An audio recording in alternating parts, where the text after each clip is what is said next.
어제 과분한 대접 받았습니다. 좋은 음식과 좋은 잠자리, 아침 형제님 수고하셔서 저도 피크까지 해주시고 좀 많은 대화를 받게 해주셔서 너무 감사합니다. 오늘 말씀 고린도후서 12장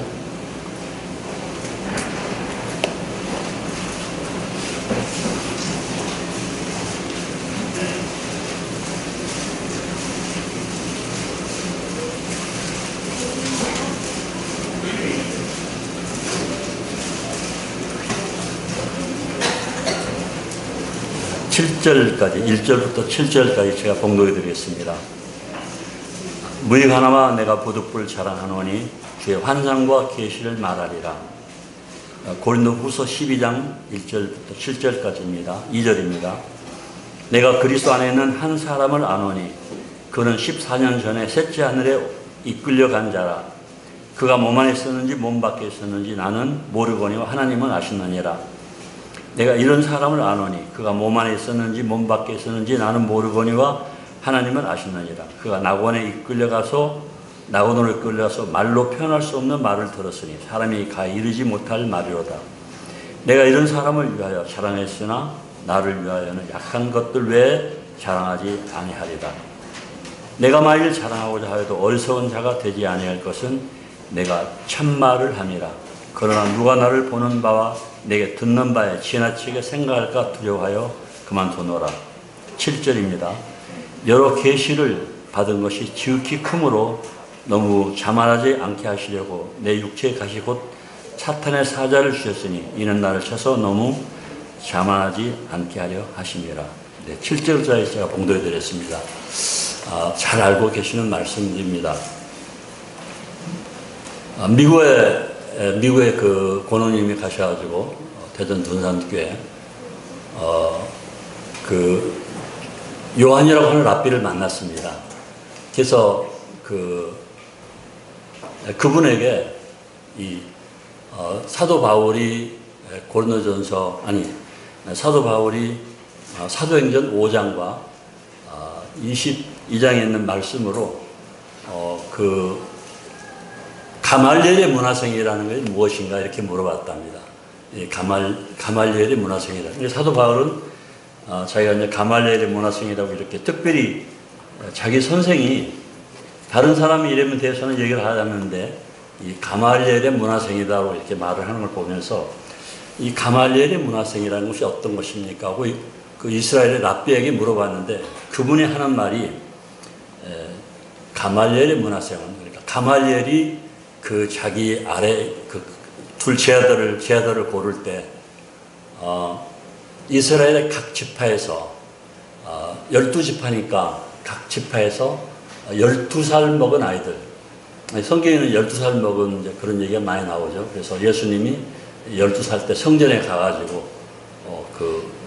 성전에 있는 이렇게 서기관들 이런 분들하고 대화를 할 때 예수님의 그 부모가 왜 네가 거기 있으냐니까 내가 아버지 집에 있을 줄 알지 못했습니까? 라는 말씀이 나오는데 아무튼 그 12살 먹은 아이들 한 지파에서 1000명씩 12지파니까 한 지파에서 1000명씩 12살 먹은 아이들 추천을 받는답니다. 그러면은 12지파니까 얼마죠? 1000명씩이니까 12,000입니까? 네, 12,000명. 자, 그 중에서 뽑는답니다. 몇 명이나 뽑을까요? 12명? 네, 한 명을 뽑습니다. 거기서 한 명 뽑힌 것이 바로 이 사도 바울입니다. 그 랍비가 그렇게 말을 하더라는 거예요. 그러니까 가말리엘의 문화생이. 그래서 약 한 25년 정도 이렇게 오랜 시간 동안 한 사람을 양육하는 것이죠. 근데 사도행전 5장에 보면은 가말리엘은 그때 당시에 물론 그분이 랍비였고 그분이 바리새인이었는데 그때 당시에 굉장히 존경받는 사람으로 그렇게 나와 있거든요. 그래서 예수 그리스도 제자들을 잡아 죽이는 일을 할 때 놔두어라. 하나님께서 하신 일이면 너희가 그들을 해할 수도 없다. 이렇게 말씀하시는 걸 보게 되는데 나중에 사도 바울이 사도행전에서 내가 이렇게 22장 3절에서 가말리엘의 문화생으로서 내가 그분에게 가르침을 받았다. 이렇게 하는 걸 보게 되는데 굉장히 훌륭한 가르침을 받은 사람이에요. 그래서 구약 성경에서는 모세, 신약 성경에서는 사도 바울, 저는 이제 개인적으로 그렇게 그냥 기억을 합니다. 물론 12제자가 있었지만 그러나 그 중에서 정말 국가를 세운 하나님 나라를 세운 이런 분들은 모세와 사도 바울이 주역이 아니었던가 생각하면서 오늘 그 사도 바울에 대해서 잠깐 교제하기를 원하는 것입니다. 다 잘 알고 계시겠지만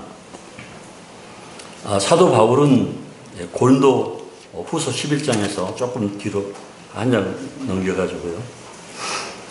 두 가지 이야기를 하고 있습니다. 물론 많은 이야기를 하고 있습니다만 먼저 고린도 후서 11장 22절부터 보면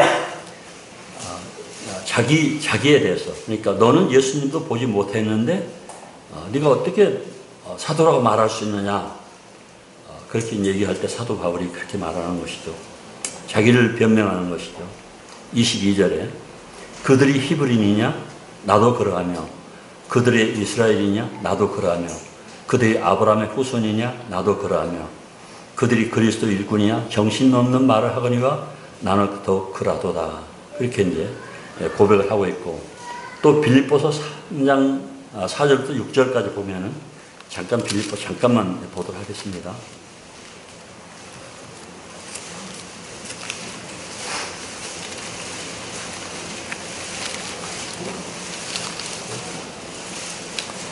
빌립보 3장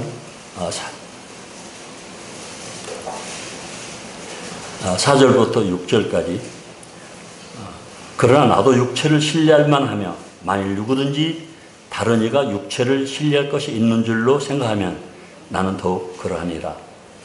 나는 8일 만에 할례를 받고 이스라엘 족속이요 베냐민 지파요 히브리인 중에 히브리인이요 율법으로는 바리새인이요 열심으로는 교회를 핍박하고 박해하고 율법의 의로는 흠이 없는 자라. 이렇게 이야기하고 있습니다. 사도 바울은 그 히브리인이라는 뜻이 이제 강을 도강했다, 강을 넘어왔다는 뜻이죠. 그래서 제가 이라크 그 아브라함의 고향에서 한 1년 반 정도 옛날에 살아본 적이 있었는데요. 정말 아름다운 것입니다. 그래서 한쪽에는 유브라티스 강이 흘러오고 한쪽에는 티그리스 강이 흘러와가지고 맞닿는 지점이 이제 쿠르나라고 하는 지역인데 그 지역 쿠르나니까 큰 강 유브라테스 강이 흘러오고 흙탕물 티그리스 강이 흘러와가지고 맞닿아가지고 그 이제 바스라항으로 1시간 동안 흘러가는데요. 그 지역이 에덴 동산 추정지라 이렇게 말하고 있습니다. 그리고 거기에 선악과 나무가 이렇게 죽은 선악과 나무 고목을 유리관 속에 담아놓고 아랍 글씨와 영어로 아담 트리라 이렇게 써놓은 것인데, 참 그곳에 태어난 아브라함, 그래서 그가 이제 강을 건너서 바단 아람으로 해가지고 가나안 땅에 들어가기 때문에 히브리인, 강을 도항한 무리들이라 그래서 히브리인이라고 그러죠. 또 자기는 이제 바리새인 중에 바리새인이었고, 그리고 그 시민 혼자서 로마 시민이었죠.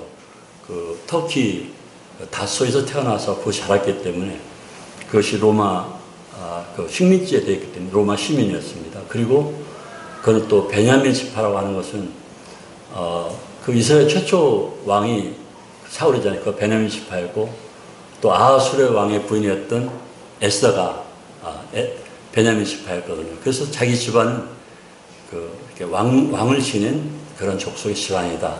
자기는 베냐민 지파를 소개하고 있습니다. 그래서 어떤 면으로 보든지 나는 누구에게도 뒤지지 않는 그런 육신적으로 보면은 나는 다른 사람 훨씬 뛰어난 그런 사람이다라고 자기를 소개하고 있습니다. 그런 사도 바울이 고린도후서 거기 방금 읽었던 11장 23절 이하에 보면은 이렇게 되어 있습니다. 내가 수고를 넘치도록 하고 옥에 갇히기도 더 많이 하고 매도 수없이 맞고 여러 번 죽을 뻔하였으니 24절입니다. 고린도후서 11장 24절 유대인들에게 40에서 하나 감한매를 5번 맞았으며 3번 태장으로 맞고 1번 돌로 맞고 3번 파선하고 일주일을 깊은 바다에서 지냈으며 여러 번 여행해서 강의 위험과 강도의 위험과 동족의 위험과 이방인의 위험과 신의 위험과 광야의 위험과 바다의 위험과 거짓 형제 중에 위험을 당하고 또 수고하며 애쓰고 여러 번 자지 못하고 줄이고 목마르고 여러 번 굶고 춥고 헐벗었노라. 사도 바울이 걸어갔던 길을 한번 답사했었습니다. 그래서 첫 번째 그 터키 쪽에서 이렇게 그 선교 여행을 할 때 마가가 중간에서 도망가 버렸죠. 그 먼 길을 그 무거운 짐을 지고 때로는 낙엽에 실기도 하고 때로는 짊어지기도 하고 정말 춥고 헐벗은 곳에서 잠도 자야 되고 그리고 목마르고 줄이는 그런 것들을 감당 못해서 마가는 도망가 버리고 말았는데 저희들도 만약 그런 여행의 길을 간다면 감당할 수 없을 것 같아요. 너무나 험하고 힘든 길이었습니다. 그러면서도 또 무선 매를 맞았다고 되어 있거든요. 그 매 여기 보면은 그 매를 맞았다고 되어 있는데 거기에 그 태생으로 맞았다고 이렇게 하는데 그 다른 자료를 보면 이렇게 나비 달린 갈고리 채찍 있잖아요. 그것을 맞기 때문에 그 뼈가 나올 정도로 그렇게 살이 파져 나가는 그런 매를 3번이나 맞았다. 그리고 사실 숫자를 세다 보면 이제 하나가 더 오버될 수 있기 때문에 그래서 딱 40에서 하나가만 39대를 매를 맞는데 사도 바울이 그 태어난 로마 시민으로서 그리고 그가 가말리엘의 문화생으로서 그 앞날이 아주 그 정말 앞날이 창창한 그가 이렇게 매를 맞고 이렇게 고난을 당하고 그러면서 왜 그 길을 가야 했던가 이제 그게 제 의문이었습니다.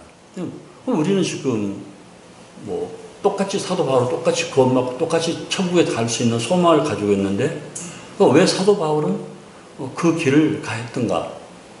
그냥 주님이 주시는 대로 그냥 복음 전하면 되는데 꼭 그렇게 가야 됐던가? 그러면서 그 생각을 해보게 될 때 사도 바울에게는 특별한 경험이 있었더라고요. 그게 바로 이제 고린도후서 12장 1절부터 방금 읽었던 고린도후서 12장 1절부터 7절까지 방금 읽었던 그 내용 중에 들어있는데 사도 바울이 14년 전이라고 한다면은 이제 그 두 가지 설이 있죠. 하나는 그가 처음에 예수님 믿고 예루살렘에 갔다가 그 다음에 예루살렘에서 받아들이지 않으니까 그가 이제 아라비아로 가서 3년 있을 때 그가 삼층천 하늘에 갔었다. 아니면 그 후에 그가 다소에 가 있는 동안에 삼층천 하늘에 갔던 경험을 했다. 이런 여러 설이 있지만 중요한 것은 뭐 그 언제 삼층천 하늘에 올라갔느냐가 중요한 게 아니고 가서 그리스도를 만났다는 것이 중요한 것이죠. 그러니까 그가 몸 밖에서 몸 안에서인지 그건 이제 잘 모르는 일이죠. 어쨌든 그가 영적으로 그리스도를 만났기 때문에 이제 여기 말을 하고 있는데 삼층천 하늘이라고 하면은 구약 성경에서 이제 그 세 번 나오죠. 열왕기에서 한 번 나오고 역대하 6장에서 나오고 그리고 느헤미야에서 9장에서만 나오죠. 우리가 보는 이제 하늘을 이렇게 태양까지 보는 이제 그 하늘을 스카이라고 그러잖아요. 그래서 그 1층천 하늘이라고 성경에서 이스라엘 사람들 그렇게 말했거든요. 그러니까 1층천 하늘. 그 다음에 이제 그 태양을 벗어난, 태양계를 벗어난 우주. 그래서 이제 그 하나님이 성경의 마태복음이나 이제 마가복음에 기록된 God of Kingdom 또는 God of 그 National. 그러니까 하나님의 나라 또 하나님의 왕국. 이제 거기까지를 그 중간층을 이제 거기 공중이라고 이렇게 말하고 있고 공중 원세 자본자라고 말하고 있고 이제 나오는데 그 중간 하늘을 성경에서는 하늘들의 하늘이라고 표현하고 있거든요. 여기서는 삼층천 하늘에 나와 있지만 이제 역대하 6장 8절 그쪽에 보면은 하늘들의 하늘이라고 솔로몬이 기도할 때 그렇게 하죠. 하늘들의 하늘이라도 하나님을 감당하지 못하겠거든. 하물며 이 만든 인간의 손으로 만든 성전에 하나님이 계실 수 있겠습니까? 다만 여호와 하나님의 이름이 이곳에 있기 때문에 그 성전을 향해서 기도할 때 우리 기도를 들어주십시오 하는 이제 그 기도 제목에 나오는데 그 삼층천 하늘에 사도 바울이 올라갔다 왔다는 것이죠. 장차 우리가 어쩌면 이제 그곳에 살 우리 영원한 이제 본향인지도 모르겠습니다. 그 삼층천 하늘에서 예수 그리스도를 만난 것이죠. 그래서 사도 바울이 이 서신서 13개 서신들 보면 거진다 하나님의 뜻을 받은 예수 그리스도의 종 이렇게 나와 있거든요. 그리고 바울은 사도로서 계속 자기를 소개하고 있는데 다른 사람들이 너는 예수님 만나지 않았으니까 사도가 아니야. 근데 사도 바울은 나는 삼층천 하늘에서 예수님을 만났기 때문에 나는 사도다. 그렇게 자기를 소개하고 있는데 계속 그 변명을 하는 것이죠. 나는 사도다. 너희들이 볼 때는 내가 사도가 아니라고 볼지 모르지만 예수님은 나를 사도로서 인정하셨다라고 이제 그렇게 얘기하는데 그건 뭘 말하겠습니까?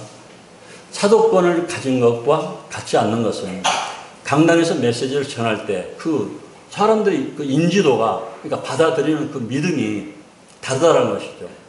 그래서 고린도 전서 3장에 보면은 나는 아볼로에게, 나는 게바에게, 나는 바울에게 속한 자라 이렇게 말하고 있어요. 그때 그 고린도 교회 그 세 명의 그 일꾼들이 있었는데 베드로는 베드로 물론 그 사도행전을 보면 말씀을 잘 전했죠. 그러나 이제 그렇게 많이 배우지 않는 분이죠. 근데 아볼로는 진짜 구약 성경에 기록된 예수 그리스도를 완벽하게 증거하는 분이었거든요. 그게 사도행전 18장에 나오거든요. 아주 예수 그리스도를 잘 배워서 그가 구원을 받지 성령을 받지 못했을 때라 하더라도 너무나 정확하게 잘 지원하는 분이었고 그리고 사도 바울은 글을 쓸 때는 참 잘 쓰는데 말할 때는 약간 좀 어눌한 부분이 있었다라고 이렇게 이제 말을 하는 것들을 보게 되는데 어떻든 그 세 분이 있는 중에서 사도권으로 인정을 받는 것과 안 받는 것은 굉장히 다른 거거든요. 그래서 사도 바울이 나는 사도다 계속 얘기하고 있는데 그러한 것이 사도 바울이 삼층천 하늘에 가서 예수 그리스도를 만나고 왔기 때문에 나도 사도다라고 얘기할 수가 있는 것이죠. 그런데 그러한 사도 바울이 그렇게 매를 맞고 헐벗고 굶주리면서 그 길을 가지 않아도 되는데 꼭 그 길을 갔던 것은 나를 부인하고 그리스도의 남은 고난을 내 육체에 채워놓으라. 아침에 예수님이 말씀하셨는데 그래서 그 골로새에 있는 말씀 그리고 여기 고린도 후서 11장에서도 내가 매를 맞고 모든 것을 다 굶주리고 헐벗고 했지만 그러나 내 마음에 한 가지 눌림이 있으니 그것은 곧 하나님의 교회를 위함이라. 골로새서는 그리스도의 남은 고난을 내 육체에 채운다고 말했고 고린도후서 11장에서는 내 마음에 내가 아무리 매를 맞고 고난을 당해도 그러나 내 마음에 한 가지 눌림이 있으니 그런 고난보다 더 큰 눌림이 바로 이 하나님의 교회다라는 것이죠.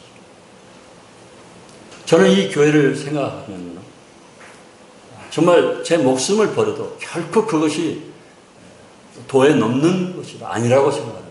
제가 가지고 있는 모든 것들, 제 청춘, 이제 늙었으니까 청춘에 말하면 좀 그렇습니다만 아무튼 그렇게 살아왔고 앞으로도 주님 부르신 날까지 그렇게 가기를 원하는 것입니다. 여러분들이 그렇게 가다는 것들은 제가 어떻게 하겠습니까? 제 마음에 제 소명은 교회였다는 것입니다. 왜? 장차 이 교회는 하나님 나라에 들어갈 것이고 그리고 이 세상에서 하나님께서 이 만물을 우주 만물을 창조하신 목적이 바로 이 교회 그 목적의 열매가 교회라고 생각한다면 우리는 이 교회를 위해서 정말 모든 것들을 다 드리고 바쳐도 그것이 과한 것이 아닙니다. 사도 바울이 삼층천 하늘에 갔을 때 바로 그것을 예수 그리스도를 통해서 그것을 알게 되었던 것입니다. 여기에 보면은 4절에 보면 고린도후서 12장 4절에 보면은 그가 낙원으로 이끌려 가서 말로 표현할 수 없는 말을 들어서 사람에 가 이르지 못할 마저로다. 신약 성경에서는 구약 성경 창세기 3장에서 없어진 낙원 에덴 동산을 없어져 버린 인간들은 다시는 들어갈 수 없는 그런 금단의 땅으로 만들어져 버렸죠. 그리고 그 후로는 에덴이라는 말이 다 빠져버렸죠. 낙원이라는 말이 빠져버렸는데 예수 그리스도께서 누가복음에서 십자가에 못 박혀 돌아가실 때 강도가 주여 당신의 나라 임하실 때 저를 기억해 주시옵소서. 그때 예수님께서 네가 오늘 나와 함께 낙원에 있으리라 이렇게 말씀했죠. 그리고 여기 고린도후서 12장에서 내가 그가 세 번째 하늘에 갔다 왔다, 낙원에 갔다 왔다 이렇게 기록하고 있고, 그리고 계시록에서 7교회 말씀하실 때 한 교회 낙원에서 생명나무 열매를 먹으리라 이렇게 기록하는 걸 보게 되는데, 그래서 세 번인가 낙원이라는 말이 나오는 것으로 알고 있습니다. 3층천 하늘에 갔습니다. 그리고 예수님께서 사도 바울에게 그 인간의 말로는 표현할 수 없는 미래 그냥 설계도를 보여주셨습니다. 그 설계도를 사도 바울이 볼 때 인간의 말로서는 표현할 수 없는 그 너무나 황홀하고 아름다운 것들, 그것들을 그 설계도를 통해서 보고 나서 사도 바울은 기꺼이 자기 목숨을 그냥 버려도 이 하나님의 교회를 세우는 일만 할 수 있다면 나는 내 목숨을 버리겠노라 하는 것이 사도 바울의 그때 갔던 그 경험, 그 보았던 것을 이제 자기 삶 가운데 적용시키고 있는 것이라고 생각을 합니다.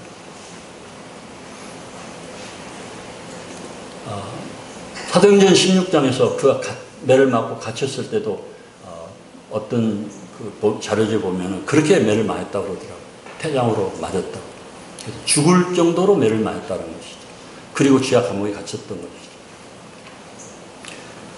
그러한 사도 바울이 그 3층천 하늘에 올라가서 그 미래 설계도를 보면서 예수님께서 눈을 열어서 사도 바울에게 몇 가지를 보여줬는데 그것이 바로 사도 바울이 받은 4가지입니다. 오늘 이제 시간이 제가 다 말할 수는 없지만 제가 시간 되는 대로 잠깐 소개하기를 원합니다. 그래서 첫 번째 그가 받은 그 계시 비밀, 그러니까 감춰있던 것을 주님께 열어 보여주셨는데 그것이 바로 복음 전도의 비밀입니다. 근데 우리 생각할 때 복음은 그냥 전하면 되는 것이라고 생각하는데 그것은 비밀인 것입니다. 두 번째가 에베소 4장에 나오는 3장에 나오는 교회입니다. 다 잘 알고 계시죠. 그리고 세 번째가 데살로니가 전서 4장과 그리고 고린도 전서 15장에 나오는 부활과 휴거입니다. 그리고 네 번째로 고린도 전서 11장 23절, 32절까지 나와 있는 내가 받은 것은, 그러니까 내가 배운 것이 아니라 받은 것은 주께서 잡히시기 전날 저녁에 떡과 잔을 놓고, 그러면서 성찬식에 대해서 사도 바울이 성찬식에 참석 안 했잖아요. 근데 그 성찬식에 대해서 직접 주님이 이렇게 베풀어 주시고 받도록 가르쳐 주신 것입니다. 그것이 바로 고린도전서 11장 23절과 32절 사이에 나와 있는 우리가 주일마다 읽으면서 말씀드리는 거고, 그 다음에 고린도전서 10장 16절부터 18절까지가 나와 있는 이 떡과 잔은 하나라고 하는 그런 말씀들이 기록되어 있죠. 그래서 그 4가지 것을 사도 바울은 주님 앞에 갔을 때 배우게 된 것입니다. 먼저 사도 바울이 받았던 로마서 16장에 있는 말씀 잠깐 보도록 하겠습니다.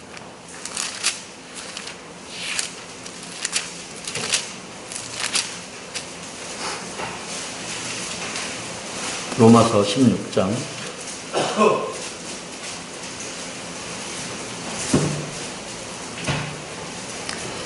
25절부터 27절까지 제가 봉독해 드리겠습니다. 나의 복음과 예수 그리스도를 전파함은 영세 전부터 감추어졌다가 26절입니다. 이제는 나타내신 바 되었으며 영원하신 하나님의 명을 따라 선지자들의 글로 말미암아 모든 민족이 믿어 순종하게 하시려고 알게 하신 바 그 신비의 계시를 따라 된 것이니 이 복음으로 너희를 능히 경고하게 하실 지혜로우신 하나님께 예수 그리스도로 말미암아 영광이 세세무궁토록 있을지어다. 아멘. 그래서 25절을 보면 나의 복음과 예수 그리스도 전파함은 영세 전부터 감춰졌다가 이제는 나타나신 바 되었다라고 말하고 있습니다. 그러니까 이 복음 전도는 감춰졌던 것입니다. 그 다음에 갈라디아서 1장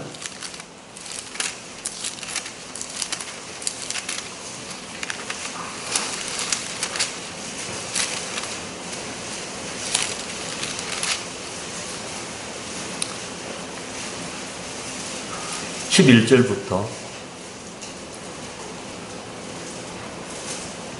12절입니다. 형제들아, 내가 너에게 알게 하노니 내가 전한 복음은 사람의 뜻을 따라 된 것이 아니니라. 이는 내가 사람에게서 받은 것도 아니요 배운 것도 아니요 오직 예수 그리스도의 계시로 말미암은 것이라. 복음 전도를 비밀이라고 말하고 있습니다. 제가 이 말씀을 묵상하면서 그렇지, 복음 전도는 참 비밀이구나 라는 걸 깨닫게 되었습니다. 왜냐면요, 제가 예수님 믿기 전에 약 20여 년 동안을 불교 생활을 했습니다.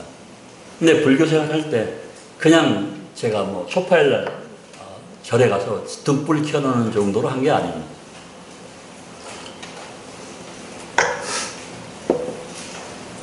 저는 불교 생활할 때 제가 가끔 그런 얘기를 합니다만, 정말 내가 죽으면 정말 어디로 갈 것인가?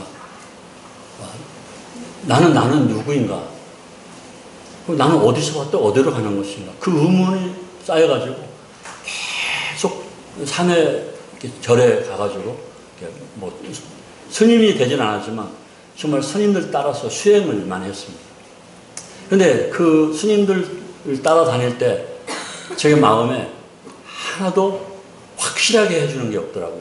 이렇게 원이잖아요, 원. 참 이 둥그런 원인데, 그 둥그런 원이 이제 예수님 믿기 전에 예수님의 복음을 듣고 나니까 그 원이 내 마음에 이 심장 앞에 있는 구멍이더라고요. 그래서 이 가슴이 뻥 뚫려 있는 것을 발견했어요, 그때 당시에. 그래서 이 둥근 원은 내 뚫린 가슴이구나. 이 뚫린 가슴에 채워주는 것은 복음이 들어가니까 딱 채워져 버리더라고요. 근데 그 전에는 뚫린 건 제가 아주 옛날에는 몰랐는데, 복음을 듣고 나서 구원받기 전에 뚫린 가슴을 보았어요. 이게 원이더라고요.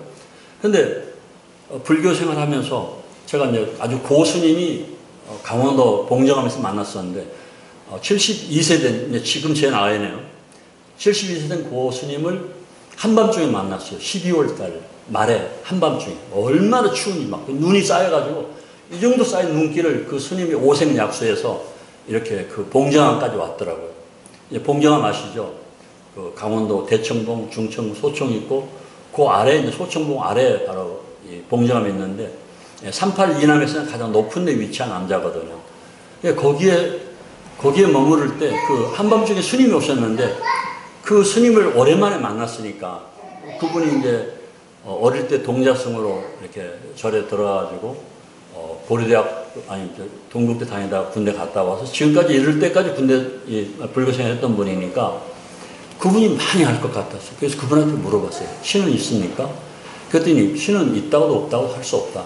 그러면 사람은 죽으면 어디로 갑니까? 극락으로 갑니까? 어떤 사람이 지옥 갑니까? 거기에 대해서 한마디도 답을 정확히 해주지 않았어요. 극락으로 하면 어떤 사람이 들어갑니까? 그래서 나중에 제가 하도 답답해가지고, 그러면은 불교에서는 그 우리가 거듭나는 것처럼 해탈하면 된다고, 그러니까 해탈하고 싶습니다. 자, 해탈하는 방법 가르쳐 주십시오. 그러니까 해탈은 그건 방법이 아니라는 것이죠. 그건 방법이 아니라 그건 어떤 개인에게 일어난 어떤 그 변화이기 때문에 내가 어떻게 하라고 알 수 없다. 그러면 그 해탈한 사람을 한 사람만 저에게 소개시켜 주십시오. 제가 좀 물어보고 싶습니다. 그랬더니 그게 그러는 거예요. 해탈은 개인에게 순간 찰나적으로 이루어진 일이기 때문에 누가 해탈하는지 안 했는지 알 수가 없다. 그럼 내가 누구를 소개시켜 주는 겁니다. 어떻게 보면 우리가 그와 같다는 것이다. 그러니까 우리가 거듭났다. 그런데 거듭나지 않는 사람들은 누가 거듭난 사람인 줄 어떻게 알겠습니까? 그러니까 거듭나지 않는 사람은 거듭난 사람은 알 수가 없어요. 해탈한 것 같은 이제 어떤 그런 논리인데 알 수가 없는 거죠.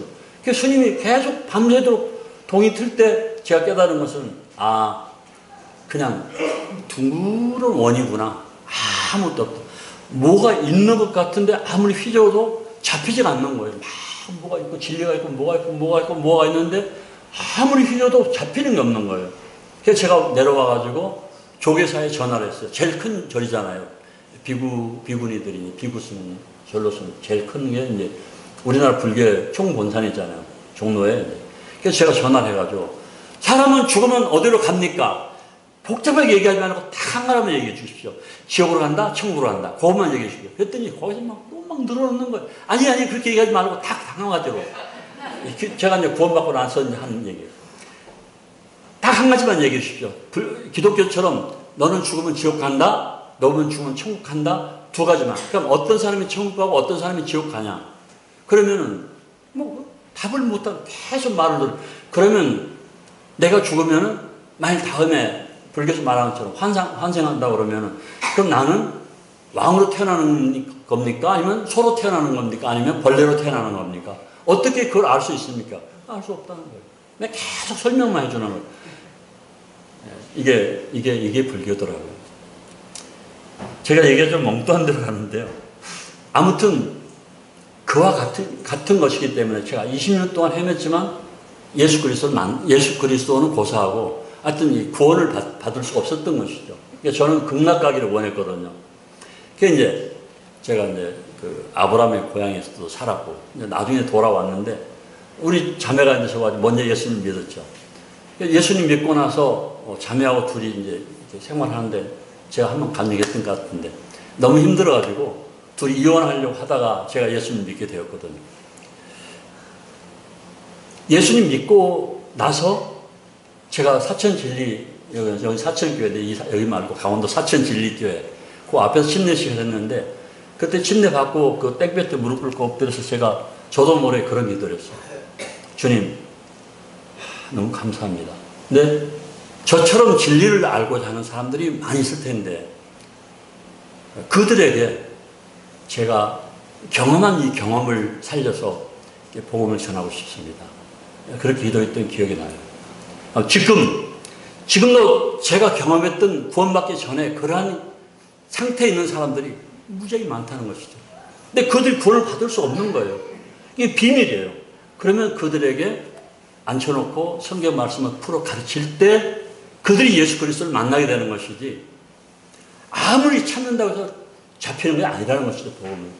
성경을 통해서 예수 그리스도를 만날 때만이 거듭나는 것이지 그토록 그 일을 거듭날 수 있도록 도와주는 것이 우리가 이 땅에 살아가야 되는 이유인 것이죠. 두 가지 있습니다. 우리 사는 삶의 두 가지 이유는 하나는 하나님 앞에 예배를 드리는 것이고 하나는 복음을 전해서 영혼을 하나님 앞에 인도하는 것. 그 제일 큰 목적은 두 가지였는 것이죠. 그게 아니라면 머무를 있을 필요가 없잖아요. 여러 가지가 있죠. 우리의 인격이, 우리의 성품이 예수 그리스도를 닮아서 그분이 나타나시는 그 날에 우리가 그분처럼 아름답게 변화되기를 바라시는 주님께서 우리를 데려가지 아니하시고 계속 우리의 과거의 성품을 없애고 새로운 그리스도의 인격으로 성장시켜 가도록 하는 것이 그리스도께서 우리 땅에 남겨주신 목적인데 근데 구원받은 성도들이요.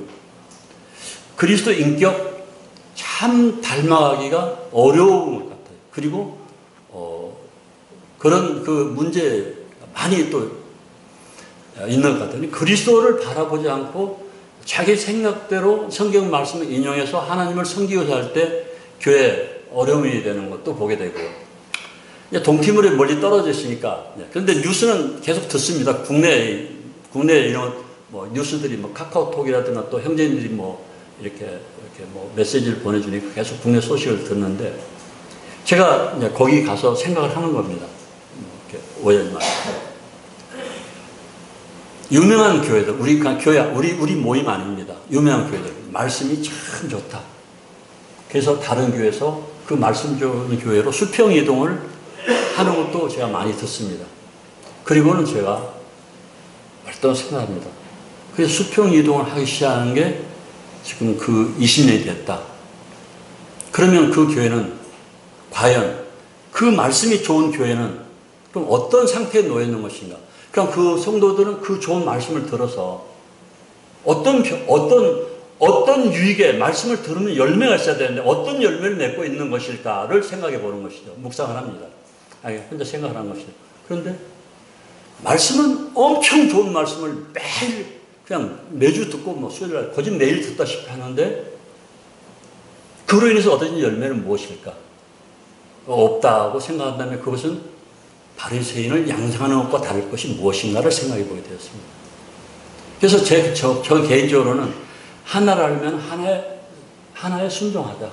둘을 알면 둘에 순종하고, 제가 말씀을 많이 연구해서 청년들에게 가르치는 것도 좋지만 청년들에게 그걸 실생활에 적용하도록 가르치는 것이 아니라면은, 그럼 강단에서 힘들게 말씀을 준비해서 강단에서 메시지하면 성도들은 벌써 딱 한마디 들으면 다 알아버리는데 왜 그렇게 애를 쓰면서 말씀을 준비해야 되는 것인가? 에스겔서에 보면은 말씀이 좋을 때 에스겔서에 보면 좋은 음악을 들은 것과 같은 느낌이다. 두 이상도 이하도 없는 거예요. 우리가 오페라든가 뭐 이렇게 세종문화회관 같은 데서 가서 뭐 유명한 그런 뭐 오페라든가 이런 것들을 듣고 나면 와, 참 감동 이렇게 하는데 그냥 그걸로 끝나는 것이죠. 그게 우리 삶에 뭐 어떤 뭐가 되지는 않은 거예요. 그것처럼 하나님 말씀을 들을 때 와, 굉장하다. 그런데 그걸로 끝나버린다는 것이죠. 그런 부분에서는 모든 일꾼들이 다 마음에 부담을 갖고 있죠. 그래서 이 유명한 목사 누구죠? 이동환인가? 예? 이동문 목사. 그분이 쓴 것도 이렇게 한번 읽어봤는데 그분의 마음속에 괴로움은 항상 이 말씀이 성도들 삶에 변화가 안 된다면, 내가 이렇게 힘들고 애쓰게 준비해서 말씀을 메시지를 전하지만 성도들은 그냥 무감한 상태에 있다면 그럼 이게 무슨 의미가 있는 것인가 하는 갈등을 그분이 가지고 있더라고요. 저는 그냥 우리 애들에게 그렇게 전하고 있습니다. 하나님께서 복음을 전하라고 했으니까 열심히 복음을 전해라. 그리고 그분은 베푸라고 했으니까 너희들은 그냥, 내가 이제 한국 사람이니까 또 이제 거기서 뭐 외국인들 오면은 주로 이렇게 손을 벌리거든요. 가난하니까. 그런데 받는 것보다는 주는 쪽으로 훈련해라. 그래서 하늘로부터 오는 것을 받는 법을 배워라. 우리 자식들한테도 그렇게 가르쳤고, 제가 논산 교회 있을 때도 그렇게 가르쳤고, 동티모르 가서도 그렇게 가르쳤습니다. 네, 외부 사람에게 받기보다는 하나님에게 받는 법을 배워라. 하나님의 받는 법.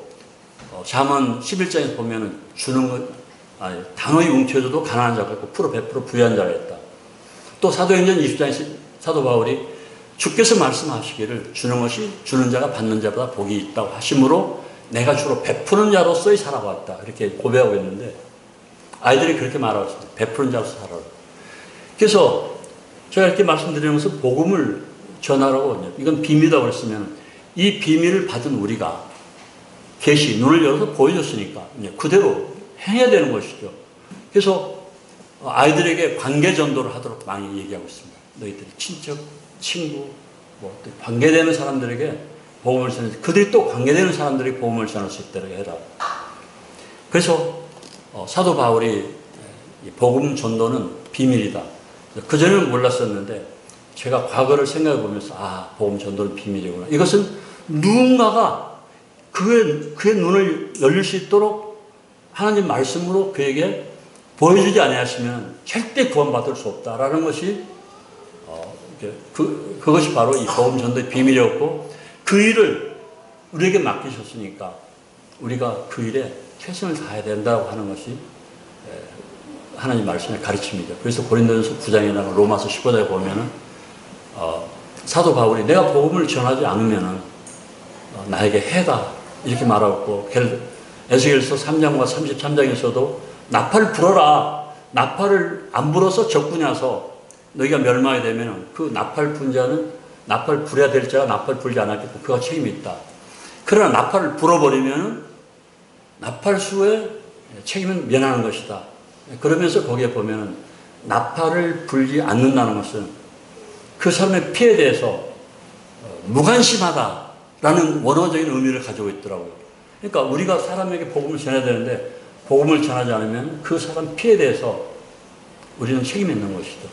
그래서 사도행전 20장에 보면 사도 바울이 나는 모든 사람의 피해에 대해서 나는 자유하다 그랬거든요.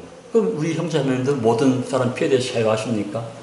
우리가 알고 스치고 지나갔던 사람들, 그래서 뭐 어떤 여러 가지 이유로 인해서 뭐 그 사람 너무나 이 세상에서 뭐 존귀한 분이고, 또 그분은 너무나 많이 알고 지식을 많이 갖고 있는 사람이고, 또 그분은 너무나 돈을 많이 갖고 있는 사람에서 어떤 뭐 내가 복음을 전할 때 그가 비웃거나 또는 그가 교만해서 나를 또 받아들이지 않거나 할까 봐서 내가 복음을 전하지 않았다라고 한다면은 그것은 그 사람의 피해에 대해서 책임이 나한테 있는 것이다라는 것입니다. 우리가 그런 면에서 우리가 자유할 수 있느냐는 것입니다. 사도 바울은 그런 면에서 자유하다고 했거든요. 사도행전 20장에서. 그래서 이게 어느 정도냐면 고린도전서 2장을 보도록 하겠습니다.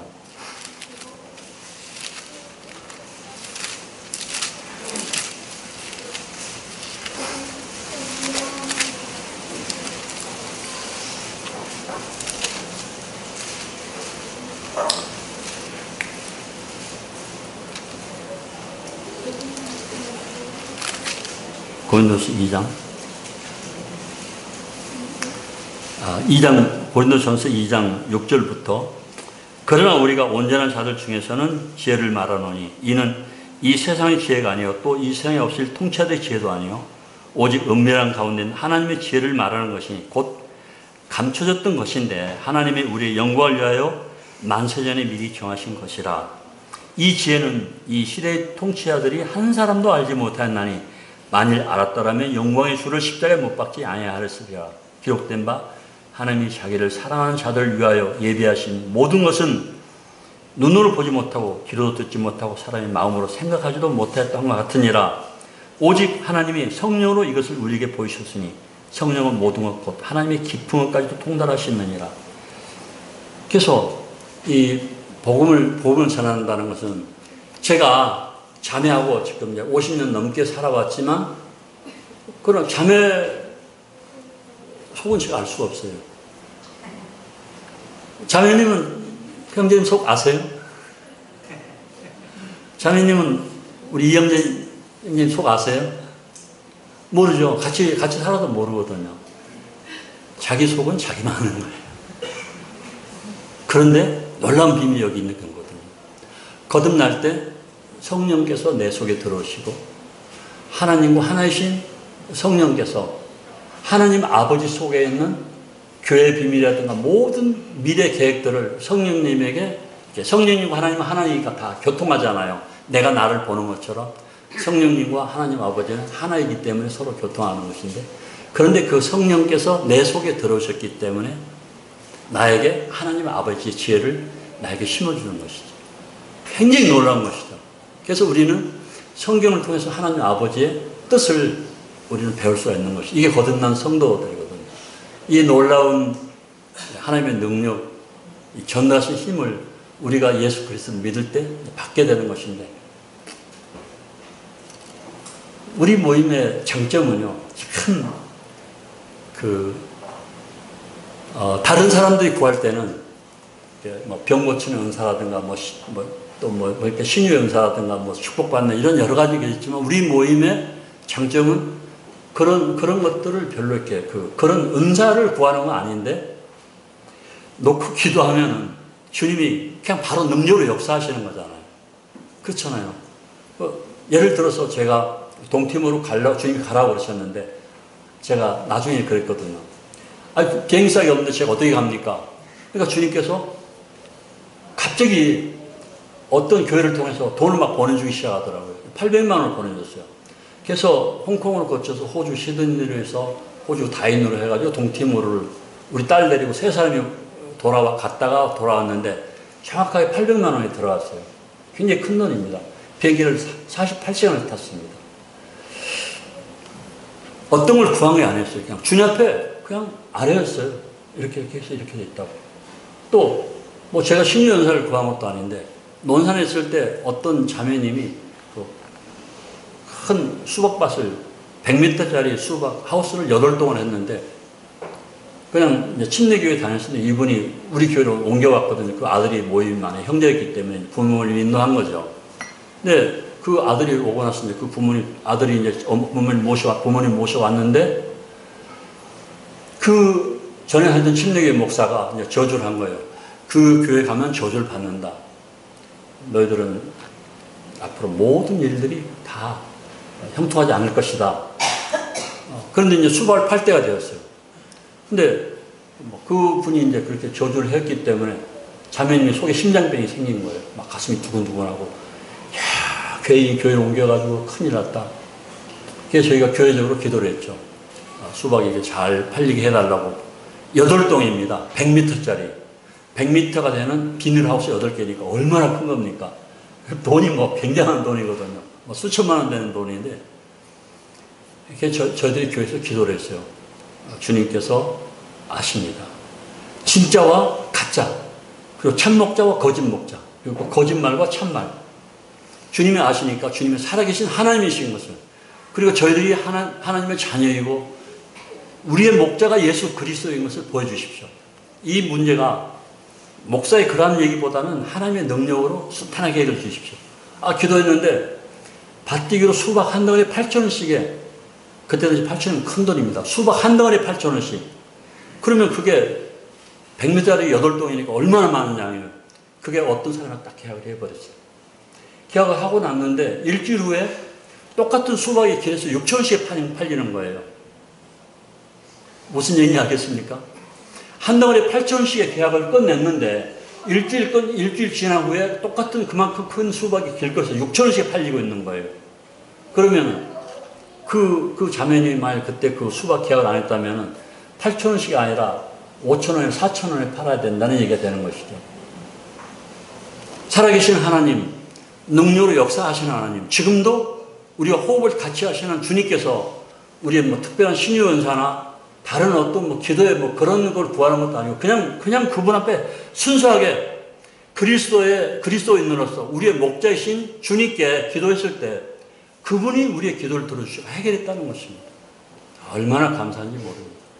우리는 그러한 놀라운 은혜와 그 능력을 우리가 거듭남으로 인해서 얻게 되었는데, 그들이 거듭날 수 있도록, 안 믿는 사람들이 거듭날 수 있도록 복음을 전해야 되는 것이 우리의 사명이라는 것을 사도 바울이 우리에게 보여주고 있는 것이죠.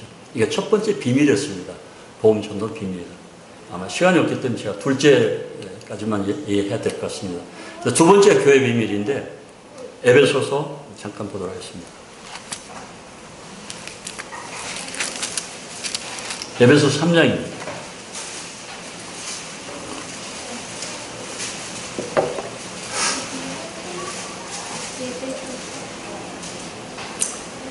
(3장) 2절부터 5절까지입니다.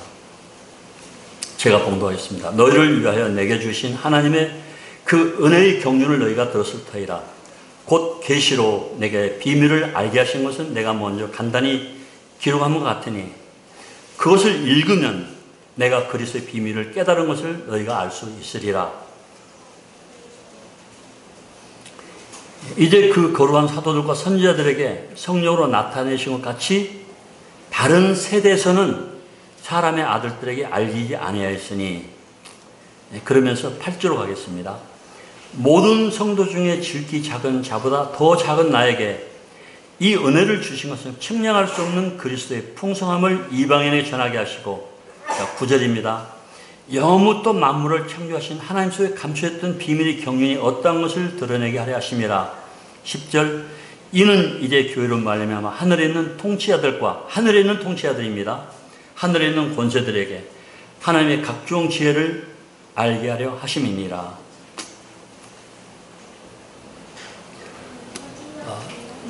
다른 성경에 보면은 이제 천국에는 많은 그런 천사들이 있죠. 그래서 능력과 권세와 주관과 또 싸우는 군대 천사들, 이런 많은 천사들이 있죠. 근데 그런 천사들을 누가 가르친다? 교회가 가르친다는 것입니다. 아무런 힘이 없는 한 천사 하나가 이렇게 말 안 듣는 저쪽, 예? 아람도 아람이고, 저기, 요나 같은 어디죠? 예, 니누웨가 그 나라가 어떤 나라였죠? 갑자기 생각이 안 나요. 아수르. 이 아수르 왕이 왔을 때 18만 대군을 손바닥 하나 탁 치니까 그냥 뭐 이새끼 때려 잡는 것처럼 빈대 때려 잡는 것처럼 18만이 한꺼번에 죽어버렸거든요. 굉장하죠. 근데 그 천사들을 누가 가르친다? 우리는 아무런 힘할 데 없는 천사 하나 치면 우리 다 죽는데 그런 천사들 이 교회가 가르친다는 것입니다. 자매님들이 머리에 노을을 쓰고 다 속시 앉아서 하나님 앞에 예배드릴 때 천사들을 인하여 권세 아래 있는 표를 머리에 둠이라 이렇게 고르면서 11장에 나와 있잖아요. 그러니까 그런 것들을 천사들이 보면서 야, 저렇게 연약한 여자들이 우리도 불순종해가지고 사탄이 공중에 권세 그 루시퍼가 쫓겨났는데 그러니까 우리 힘 있는 우리들도 못하는 그런 순종을 저렇게 연약한 여자들이 머리에 노을을 쓰고 다 순종하는구나. 이 세상에 누구도 순종하지 않는데 거듭난 성도들만 하나님 앞에 예배를 드리고 거듭난 성도들만 하나님 말씀에 순종하거든요. 물론 불순종하는 형제 자매님들도 있습니다. 그것들은 그런 것은 그분들의 책임이죠. 주님 앞에 갔을 때 부끄러움으로 남겠죠. 그래서 우리는 정말 무릎 꿇고 내가 지금 이 교회 불평하는 마음이라든가 일꾼에 대한 불평하는 마음이라든가 이런 것이 주께로부터 왔는지 그리고 그런 것들은 주께서 어떤 부분을 통해서 나한테 지시하고 있는 것인지 아니면 내 스스로가 잘못 분별하고 내 스스로가 화가 나 있는지 이런 것들을 무릎 꿇고 조용하게 묵상하면서 계속 주님 앞에 물어보고 대답했으면 금식하고 계속 그 문제가 해결될 때까지 주님 앞에 물어봐야지 내 생각대로 뭐 일꾼이 뭐 이렇게 하니까 왜 말씀이 이런데 왜 그러냐 절대 그래서는 안 되는 겁니다. 그렇게 할 때 그것은 자기 스스로가 마치 왕 사울처럼 사무엘에게 하는 말보다는 내 생각할 때 좋은 양떼를 좋은 소떼를 갖다 하나님의 제사를 드리면 하나님이 얼마나 기뻐하실까. 그래서 하나님께서 제사보다 순종이 낫지 않느냐라고 말했잖아요. 그러니까 이 교회 이 가르침을 육신을 죽이고 주님의 말씀에 따라서 성령의 인도하심을 쫓아가는 그런 삶을 살 때 영원한 나라의 복이 나한테 주어지는 것이지 내가 뭘 하고 내가 말씀이 이런데 왜 말씀을 가지고 그러느냐고요. 말씀은 다른데 그 말씀을 적용시키고 또 거기에 기름을 붓는 사람들이 있거든요. 모임의 일꾼들 중에 그런 분들도 있어요. 그래서 제가 동팀으로 있을 때 저한테도 수없이 많은 어려움이 오고 우리 이창환 형제님도 파라과이에서 한국까지 돌아오는 일도 있었고 뭐 그런 일을 하는 사람들이 있어요. 가끔은. 그래서 교회를 넘어뜨리고 무너뜨리고 그래도 고개 빳빳이 들고 막 전구에 막 큰 아무튼 간에 정말 주님 앞에 엎드려서 주님의 뜻을 구하고 그것이 정말 잘못됐다면 일꾼들하고 같이 이렇게 상담하라고 해서 그런 부분을 해결해 나가야지 한두 마디 말해갖고 안 들으면 그냥 막 일꾼이 뭐 지혜가 없다는데 네 그렇지 않거든요. 일꾼은 하나님이 세우신 분이시거든요. 동팀으로 있을 때 우리 지금 일꾼이 형제가 있는데 고등학교 3학년 때 제가 매를 맞았거든요. 엄청 맞았죠. 6명에게 1시간 동안 맞았으니까. 그리고 이제 그들이 가서 지금 일꾼 세운 형제를 폭행하러 간다고 제가 전화를 했어요. 형제가 피해라. 지금 그들이 너한테 간다고 그러니까 자리를 비켜라. 아닙니다. 저는 자리를 지키겠습니다. 저는 이미 주님 나라에 갈 준비가 다 되어 있습니다. 그 3절인데 그러더라고요. 그리고 그 자리를 지켰거든요. 머리가 영양 것도 아니고 무슨 뭐 집안이 그것도 고하니까 아버지는 그냥 마약 이렇게 판매하는 쪽에 가 있고 뭐 그런 형제인데 그렇게 하더라고요. 그 형제가 작년에 형제들 10명을 제가 훈련시키면서 모든 형제는 다 오토바이 면허증을 따라 모든 형제는 자동차 면허증을 따라 모든 형제는 한 앞에 한 교회를 가져라. 계속 가르치는 거죠. 그리고 모든 형제는 한 앞에 한 가지 기술을 가져라. 그래서 너희가 가서 복음을 전할 때 어려울 때는 그 기술을 활용해서 자비라해라. 학교 교사가 될 형제들은 영어 공부를 하고 수학 공부를 해서 그쪽으로 나가되 그러나 학교에서 방학 때는 페이를 안 하거든요. 우리나라는 철가방이니까 교사들 월급 때 교사 계시는 분들도 있겠지만 아무튼 방학 때도 월급이 나오는데 미국이나 동티모 같은 경우는 방학 때는 월급이 안 나오거든. 그러니까 너희들은 그렇게 월급이 안 나올 때 살기 힘드니까 한 가지 기술이라도 배워서 그 기술을 가지고 나머지 경제적인 그런 하나님의 불평하지 말고 살아갈 수 있는 준비를 해라. 이렇게 가르치고 있는데 그 형제가 그 고3짜리 형제가 작년에 하나님이 그 형제 이제 같이 쭉 오토바이하고 자동차 면허 시험을 보러 갔는데 그 형제만 유일하게 합격했었어요. 그리고 이번에 국립대 8명 시험 봤는데 맨 첫 작순으로 그 형제가 국립대 합격을 했어요. 이런 것들이 장로 말에 순종한 그러한 결과라고 생각을 합니다. 열매라고.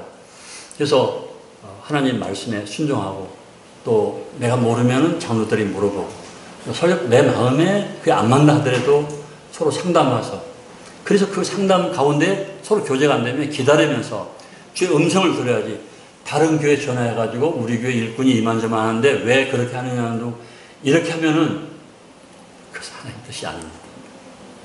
교회는 독립교회라고 말을 하면서 그따위 행동들 하면 그건 옳은 것이 아닌 것이죠. 그래서 우리 아이들을 그렇게 가지고 있고 이 교회가 얼마만큼 중요한 거냐면 제가 아까 말씀드렸던 사도 바울이 그래 매를 맞고 그러면서도 그래도 그리스도의 남은 고난을 내 육체에 채우겠다. 골로새서 1장에서 말씀하고 있고 그리고 그렇게 매를 맞고 고난을 당하면서도 내 마음에 한 가지 눌림이 있으니 그것은 교회를 위함이다 라고 기록하고 있습니다. 사도행전 전체를 들어서 교회라는 말이 20분에 나옵니다. 20번 나옵니다. 교회, 예수님 계실 때 사복음서에서 교회라는 단어는 마태복음 16장, 마태복음 18장에서 딱 2번 나옵니다. 굉장히 귀한 단어입니다. 그리고 야고보서 1번, 베드로에서 1번, 요한 이제 계시록에서 여러 번 나오죠. 그런데 사도 바울이 기록한 13개의 서신서에는 그러니까 얼마만큼 교회라는 단어가 들어있는가? 61가 들어있습니다. 예수님이 3년 동안 가르치면서도 교회란 말은 2번밖에 안 썼는데 사도 바울은 그가 사역하는 동안에 61이라는 말을 서신서에 기록하겠다는 것입니다. 사도행전이 아니고 서신서에. 사도행전은 누가 기록했습니까? 자, 이런 것들을 보게 될 때 그가 3층 천 하늘에 올라가서 이 가르침을 받은 교회가 얼마나 소중한 것이냐. 여러분들 교회를 사랑하십시오. 또 이제 제가 조금 여기 곁들여서 말씀드리고 싶은 것은 자매님들은 애찬할 때 절대 한 팀을 이룬 분들과 다투지 마십시오. 주관하지 마십시오. 이거는 좋은 말로 자매 이렇게 해서 이렇게 다 이쁘지 않겠어? 뭐 이렇게 하고 부드럽게 해서 그리스도의 인격으로 서로를 대하십시오. 그리스도의 성품을 나타내십시오. 우리 자매가 옛날에 논산 가기 전에 교회에서 자매님이 굉장해서 우리 자매가 참 훈련을 많이 받았죠. 자매 오일 써세요? 아니 오일을 그렇게 하게 못 씁니까? 진짜 그걸 수년 동안 했죠. 그렇게 당번이 아무도 안 가요. 꼭 우리 자매한테만 돌아요. 그때 우리가 이제 서비스업을 하고 있었기 때문에 우리는 우리 자매가 거기 너무 바빠가지고 거기 자매를 참석 못하면 자매 때 그걸 다 결정하잖아요. 그러니까 그 자매하고 짝이 되고 싶은 사람이 없기 때문에 거기 참석하는 우리 자매하고만 짝을 맞춰져 버리는 거예요. 그러니까 자매가 훈련을 많이 받았죠. 참 좋은 훈련 받았습니다. 나쁜 것은 아닙니다. 혹시 이 중에 자매들이 같이 애찬한 팀 중에 힘들게 하는 분이 있다면 감사하십시오. 나중에 그 힘든 일을 당한 분은 주님이 꼭 쓰십니다. 귀하게. 그런데 그렇게 힘들게 하시는 분은 주님이 그냥 놔두세요. 잘 안 쓰세요. 왜냐하면 너무 잘났으니까.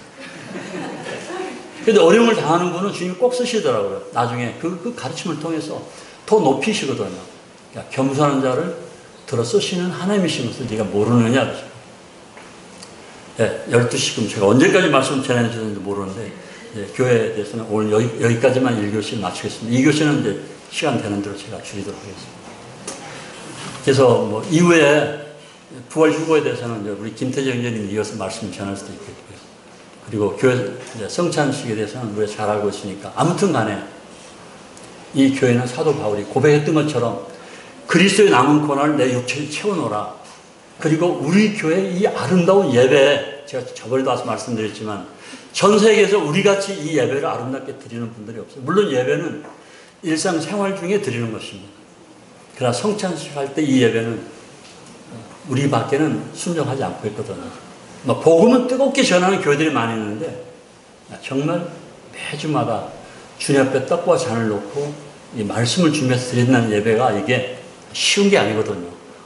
왜 어렵냐면은 오래 하다 보면 식상해가지고 이게 그냥 그냥 요식행위처럼 돼버린다고 생각할 수 있기 때문에 어려운 것이죠. 그러나 이것은 해야 되는 것입니다. 그래서 우리가 만찬 예배를 드리는 것 정말 감사함을 알고요. 이 일에 동참할 수 있는 지체가 된 것에 대해서 정말 감사하십시오.